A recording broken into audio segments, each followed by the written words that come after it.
Hello guys! Today I have got XIAOMI Sound Play speaker and I'm going to show you how to pair this speaker with your iPhone. So, at first you need to click this Bluetooth button right here when your speaker is turned on. Now, as you can hear, we are in the pairing mode. So, now we need to enter the settings.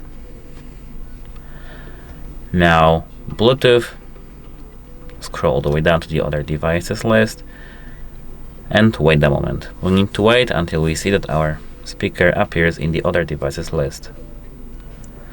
If we don't see this device, however, we need to disable Bluetooth and enable it back again.